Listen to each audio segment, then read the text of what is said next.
Guys, എല്ലാവർക്കും പുതിയൊരു വീഡിയോയിലേക്ക് സ്വാഗതം. ആരെങ്കിലും എൻ്റെ ചാനൽ പുതുതായിട്ട് കാണുന്നുണ്ടെങ്കിൽ വീഡിയോസൊക്കെ ഒന്ന് കണ്ടു നോക്കുക. ഇഷ്ടമാവുകയാണെങ്കിൽ മാത്രം ഒന്ന് ചാനൽ സബ്സ്ക്രൈബ് ചെയ്ത് സപ്പോർട്ട് ചെയ്യുക. അപ്പോൾ നമുക്ക് ഇന്നത്തെ വീഡിയോയിലേക്ക് പോകാം. ഇന്ന് ഞാൻ വന്നിട്ടുള്ളത് കുറച്ച് നല്ല നല്ല ടിപ്സുകളൊക്കെ കളക്ട് ചെയ്തുകൊണ്ടാണ്. നിങ്ങൾക്ക് വീഡിയോ ഇഷ്ടമായിട്ടുണ്ടെങ്കിൽ വീഡിയോ തീർച്ചയായിട്ടും ഒന്ന് ലൈക്ക് ചെയ്തേക്കണേ. അപ്പോൾ നമുക്ക് ആദ്യത്തെ ടിപ്പിലേക്ക് പോകാം. ഇത് കുറച്ച് നേന്ത്രപ്പഴമാണ്. ഈ ഒരു നേന്ത്രപ്പഴം നമ്മൾ കടയിൽ നിന്നൊക്കെ വാങ്ങി വെച്ച് കഴിഞ്ഞാൽ 1-2 ദിവസം കഴിയുമ്പോഴേക്ക് തന്നെ ഇതിൻ്റെ തൊലിയൊക്കെ നല്ല രീതിക്ക് തന്നെ കറുത്ത് പോവും, ചീഞ്ഞു പോവുകയൊക്കെ ചെയ്യും. അപ്പോൾ ഇതിൻ്റെ തൊലി പെട്ടെന്ന് തന്നെ കറുത്ത് പോകാതിരിക്കാൻ വേണ്ടിയിട്ട് ഒരു മെഴുകുതിരി കത്തിച്ചിട്ട് ഈ ഒരു പഴത്തിൻ്റെ തണ്ടിൻ്റെ ഭാഗത്തില്ലേ, ആ അടിഭാഗത്ത് നന്നായിട്ടൊന്ന് ഒറ്റിച്ചു കൊടുക്കുക. എല്ലാ ഭാഗത്തും എത്തുന്ന രീതിയിൽ തന്നെ ആക്കി കൊടുക്കുക കേട്ടോ. പഴത്തിൻ്റെ മുകളിലേക്കായിട്ട് ഒട്ടും തന്നെ ആവരുത്. ഒരു തണ്ടിൻ്റെ ഭാഗത്ത് മാത്രമായിട്ടൊന്ന് ഇതേപോലെ ഒറ്റിച്ചു കൊടുക്കുക കേട്ടോ.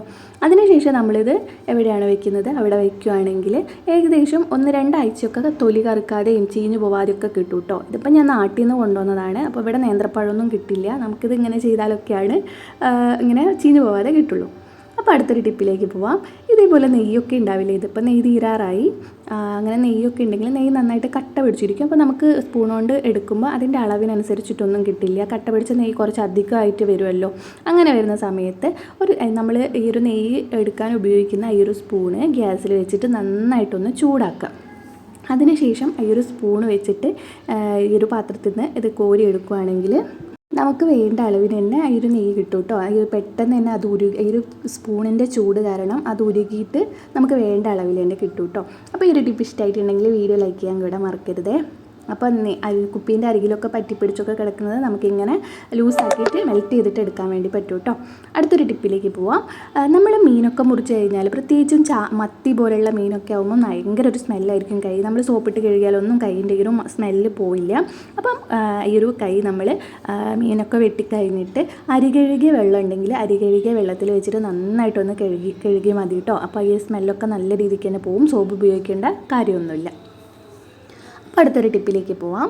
ഇതേപോലെ വാഴയിലൊക്കെ നമുക്ക് കേരളത്തിന് പുറത്തൊക്കെ ഉള്ളവർക്ക് വാഴയിലൊക്കെ കിട്ടാൻ കുറച്ച് ബുദ്ധിമുട്ടായിരിക്കും. നമുക്കിവിടെ കിട്ടില്ല കേട്ടോ. ഞാൻ ഗുജറാത്തിലാണുള്ളത്. അപ്പോൾ ഇത് നാട്ടിൽ നിന്ന് കൊണ്ടുവന്നതാണ്. നാട്ടിൽ നിന്ന് ഞാൻ വന്നിട്ടിപ്പം 5 ദിവസമായി കേട്ടോ. 5 ദിവസമായിട്ടും ഈ ഒരു വാഴയില കേടൊന്നും ഇങ്ങനെ ഉണങ്ങിപ്പോവോ ചീഞ്ഞു പോവോ ഒന്നും ചെയ്തിട്ടില്ല. അപ്പോൾ ഇതെങ്ങനെയാണ് ഇങ്ങനെ ആയതെന്ന് ഞാൻ പറഞ്ഞുതരാം കേട്ടോ. അപ്പോൾ വാഴയില പറിച്ച ശേഷം ഇളം വെയിലത്ത് വെച്ചിട്ടൊന്ന് വാട്ടിയെടുക്കുക. അടുപ്പിൽ വാട്ടാതെ ഇളം വെയിലത്ത് തന്നെ വെച്ചിട്ടൊന്ന് വാട്ടിയെടുക്കുക. അതിനുശേഷം ഇത് ഇതേപോലെ ഒന്ന് ചുരുട്ടി പൊതിഞ്ഞിട്ട് ഒരു റബ്ബർ ബാൻഡ് കുടുക്കിയിട്ട് പേപ്പറിലൊക്കെ ചുരുട്ടിയിട്ട് നമ്മൾ ബാഗിൽ വെക്കുക കേട്ടോ. അതിനുശേഷം നമ്മൾ വീട്ടിലെത്തിക്കഴിഞ്ഞാൽ ഇത് നേരെ ഫ്രീസറിൻ്റെ താഴത്തോട്ട് വെച്ച് കൊടുത്താൽ മതി കേട്ടോ. അപ്പോൾ ഇത് നമുക്ക് ഏകദേശം 1 മാസം വരെയൊക്കെ കിട്ടും കേട്ടോ. നമുക്ക് ഇലയുടെയോ അല്ലെങ്കിൽ വാഴയില വെച്ചിട്ട് എന്തെങ്കിലുമൊക്കെ ഉണ്ടാക്കണമെങ്കിലൊക്കെ ഇങ്ങനെ ചെയ്യുവാണെങ്കിൽ എളുപ്പത്തിൽ തന്നെ പറ്റും കേട്ടോ. കാരണം വാഴയില കേടാവത്തില്ല ഇതേ രീതിയിൽ സൂക്ഷിക്കുകയാണെങ്കിൽ. അപ്പോൾ അടുത്തൊരു ടിപ്പിലേക്ക് പോവാം. നമ്മൾ വീട്ടിൽ വിരുന്നുകാരൊക്കെ വന്നാൽ ബിസ്ക്കറ്റും മിക്സ്ചറൊക്കെ അതേപോലെ പ്ലേറ്റിലിട്ട് കൊടുത്ത് പിന്നെ അവരെ യാത്രയാക്കിയിട്ടൊക്കെ വരുമ്പോഴേക്ക് ഈ ഒരു മിക്സ്ചറായാലും ബിസ്ക്കറ്റായാലും ഒക്കെ തണുത്ത് പോകുമല്ലോ. അതിൻ്റെ ഈ ഒരു ക്രിസ്പി ആയിട്ടുള്ള ഇതൊക്കെ അങ്ങ് പോയിട്ട് ഒന്ന് നമ്മൾ പൊട്ടിക്കുമ്പോൾ ഒരു തണുത്ത പോലെ ആയിപ്പോവും. അങ്ങനെ വരുന്ന സമയത്ത് ഈ ഒരു പ്ലേറ്റോടെ തന്നെ നമ്മൾ ഫ്രിഡ്ജിലേക്ക് ഒരു 5 മിനിറ്റ് വെച്ച് കൊടുക്കുക. 5 മിനിറ്റിന് ശേഷം നമ്മൾ അതെടുത്ത് നോക്കുമ്പോൾ നല്ല ക്രിസ്പി ആയിട്ട് ഇരിക്കും കേട്ടോ. അപ്പോൾ എല്ലാവരും ഒന്ന് ട്രൈ ചെയ്ത് നോക്കുക. അപ്പോൾ അടുത്തതായിട്ടുള്ളത് ഒരു റെസിപ്പിയാണ്. ഇതേപോലെ പയറൊക്കെ ഇഷ്ടമുള്ളവരുണ്ടെങ്കിൽ ഈ ഒരു രീതിയിൽ ഉണ്ടാക്കി നോക്കുകയാണെങ്കിൽ നല്ല ടേസ്റ്റ് ആയിരിക്കും കേട്ടോ. പയർ കട്ട് ചെയ്യുമ്പം അത്യാവശ്യം നല്ല നീളത്തിൽ കട്ട് ചെയ്തെടുക്കുക. അതേപോലെ ഇത്രയും നീളത്തിലൊന്ന് കട്ട് ചെയ്തെടുക്കുക. പിന്നെ വേണ്ടത് ഒരു വലിയ ഉള്ളി കനം കുറച്ച് അരിഞ്ഞതും, ഒരു 3 പച്ചമുളകും, ഒരു പകുതി തക്കാളി കനം കുറച്ച് അരിഞ്ഞതും, പിന്നെ ഒരു 3 അല്ലി വെളുത്തുള്ളിയാണ് കേട്ടോ. എന്നിട്ടൊരു പാത്രം വെച്ച് കൊടുക്കുക. ആ ഒരു പാത്രത്തിലേക്ക് കുറച്ച് വെളിച്ചെണ്ണ ഒഴിച്ചു കൊടുക്കുക. വെളിച്ചെണ്ണയിലേക്ക് കുറച്ച് കടുകും കൂടെ ഇട്ട് കൊടുക്കുക. കടുക് പൊട്ടിക്കഴിയുമ്പോൾ നമ്മൾ അവിടെ മുറിച്ച് വെച്ചിട്ടുള്ള ഈ ഒരു വലിയുള്ളിയും കൂടെ ഇതിലേക്ക് ഇട്ട് കൊടുക്കുക. വലിയുള്ളി ഒരു ബ്രൗൺ കളറാകുന്നവരെ നന്നായിട്ടൊന്ന് വാട്ടിയെടുക്കുക കേട്ടോ. ഇതിന് അസാധ്യ ടേസ്റ്റാണ്. സാധാരണ നമ്മൾ പയറുപ്പേരി അഥവാ പയർ വറവൊക്കെ ഉണ്ടാക്കുന്ന പോലെയല്ല. ഈ ഒരു രീതിക്ക് ഉണ്ടാക്കി നോക്കുകയാണെങ്കിൽ നല്ല ടേസ്റ്റാണ്. കറീൻ്റെ ആവശ്യമൊന്നുമില്ല കേട്ടോ. നല്ല ചോറുണ്ണാൻ വേണ്ടിയിട്ട് ഇത് മാത്രം മതി. അപ്പോൾ ഇതൊന്നും ഇഷ്ടമായിട്ടുണ്ടെങ്കിൽ ഒന്ന് ട്രൈ ചെയ്ത് നോക്കുക കേട്ടോ. അപ്പോൾ ഈ ഒരു വെല്ലുള്ളി നന്നായിട്ടൊന്ന് വാട്ടിയെടുക്കണം. ഒരു ബ്രൗൺ കളറാവുന്നവരെയൊക്കെ ഒന്ന് വാട്ടിയെടുക്കുക കേട്ടോ. എന്നാൽ മാത്രമാണ് നല്ലൊരു ടേസ്റ്റിന് കിട്ടത്തുള്ളൂ. അപ്പോൾ ഇതാ ബ്രൗൺ കളറൊക്കെ ആയി വന്നിട്ടുണ്ട്. ഇനി ഇതിലേക്ക് ബാക്കിയുള്ള ഈ ഒരു പകുതി തക്കാളിയും പച്ചമുളകും വെളുത്തുള്ളിയും കൂടെ ഇട്ട് കൊടുക്കാം. എന്നിട്ട് ഈ ഒരു തക്കാളി ഒന്ന് ജസ്റ്റ് ഒന്ന് വാടിയാൽ മതി. അധികം ഭയങ്കരമായിട്ടൊന്നും വാടണ്ട, ജസ്റ്റ് ഒന്ന് വാടിയാൽ മതി. അങ്ങനെ ജസ്റ്റ് ഒന്ന് വാടി വരുമ്പം നമ്മൾ മുറിച്ച് വെച്ചിട്ടുള്ള ഈ ഒരു പയറില്ലേ, പയറിട്ട് കൊടുക്കണം. അതിന് മുന്നായിട്ട് പാകത്തിന് ഉപ്പും കുറച്ച് മഞ്ഞൾപ്പൊടിയും കൂടെ ഇട്ട് കൊടുക്കുക. കുറച്ച് മഞ്ഞൾപ്പൊടി എന്ന് പറയുമ്പോൾ ഒരു 1/4 സ്പൂൺ മതിയാവും കേട്ടോ, അധികം ഒന്നും വേണ്ട. ഒരു 1/4 സ്പൂണ് മഞ്ഞൾപ്പൊടിയും കൂടെ ഇട്ട് കൊടുക്കുക. ആവശ്യത്തിനുള്ള ഉപ്പും കൂടെ ഇട്ട് കൊടുത്തിട്ട് ഒന്ന് ഇളക്കുക. എന്നിട്ട് ഇതിൽ മുറിച്ച് വെച്ചിട്ടുള്ള ഈ ഒരു പയറും കൂടെ ചേർത്ത് കൊടുക്കുക. അപ്പോൾ അതാ മുറിച്ച് വെച്ചിട്ടുള്ള ഈ ഒരു പയറും കൂടെ ചേർത്ത് കൊടുത്തിട്ടുണ്ട്. അതിനുശേഷം ഇതൊന്ന് ഇളക്കിയിട്ട് അടിയിലുള്ള ഈ ഒരു ഉള്ളിയൊക്കെ മുകളിലേക്കൊക്കെ ആകുന്ന രീതിയിൽ നന്നായിട്ടൊന്ന് മിക്സ് ആക്കി കൊടുക്കുക. അതിനുശേഷം ഈ സ്പൂണിൽ ഒരു 3 സ്പൂണ് വെള്ളം കൂടെ ഒഴിച്ചു കൊടുക്കുക കേട്ടോ. അധികം വെള്ളമൊന്നും വേണ്ട, ഒരു 3 സ്പൂണ് വെള്ളം മാത്രം മതി. എന്നിട്ട് ഇതൊന്ന് ഇളക്കിയ ശേഷം അടച്ച് വെച്ചിട്ട് ഒരു 2 മിനിറ്റ് നേരം അടച്ച് വയ്ക്കുക. ഫ്ലെയിം ലോ ഫ്ലെയിമിൽ ഇട്ട് കൊടുത്താൽ മതി കേട്ടോ, ഹൈ ഫ്ലെയിമിൽ ഇട്ട് കൊടുക്കണ്ട, കരിഞ്ഞു പോവും.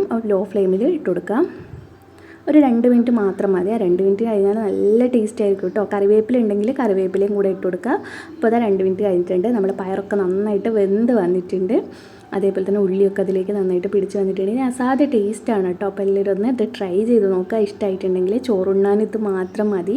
പയർ നമ്മൾ സാധാരണ ഉപ്പേരി വയ്ക്കുന്നതിലും വ്യത്യസ്തമായിട്ട് ഈ ഒരു രീതിയിൽ ഉണ്ടാക്കി നോക്കുക കേട്ടോ. അപ്പോൾ വീഡിയോ ഇഷ്ടമായിട്ടുണ്ടെങ്കിൽ വീഡിയോ ഒന്ന് ലൈക്ക് ചെയ്യാൻ കൂടെ മറക്കരുതേ.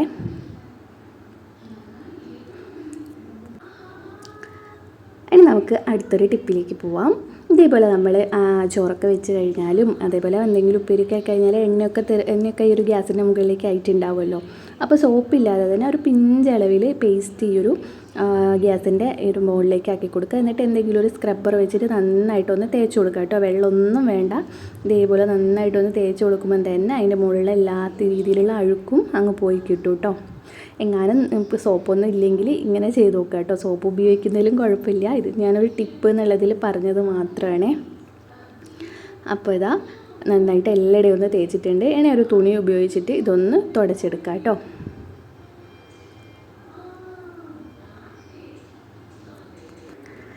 അപ്പോൾ ഇത് തേച്ചതൊക്കെ ഒരു തുണി ഉപയോഗിച്ചിട്ട് തേച്ചെടുത്തിട്ട് നല്ല രീതിക്ക് തന്നെ ക്ലീൻ ആയിട്ടുണ്ട്. ഇങ്ങനെ നമ്മൾ പേസ്റ്റ് ഉപയോഗിച്ച് ചെയ്യുമ്പോൾ രാത്രിയൊക്കെ ആണെങ്കിൽ പല്ലിയും പാറ്റിയൊന്നും ഗ്യാസിൻ്റെ മുകളിലേക്ക് വരില്ല.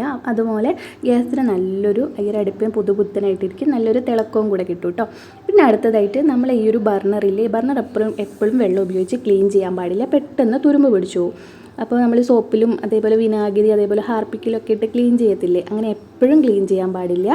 നമ്മൾ ഒരു മാസത്തിൽ 1-2 പ്രാവശ്യമൊക്കെ ക്ലീൻ ചെയ്ത് നോക്കുക കേട്ടോ. അങ്ങനെ ക്ലീൻ ചെയ്യാതിരിക്കുകയും ചെയ്യരുത്. ക്ലീൻ ചെയ്തിട്ടില്ലെങ്കിൽ ഇതിൻ്റെ ഉള്ളിൽ ഇങ്ങനെ കരടൊക്കെ കുടുങ്ങിയാൽ ഗ്യാസ് ഒത്തിരി ചിലവാകും.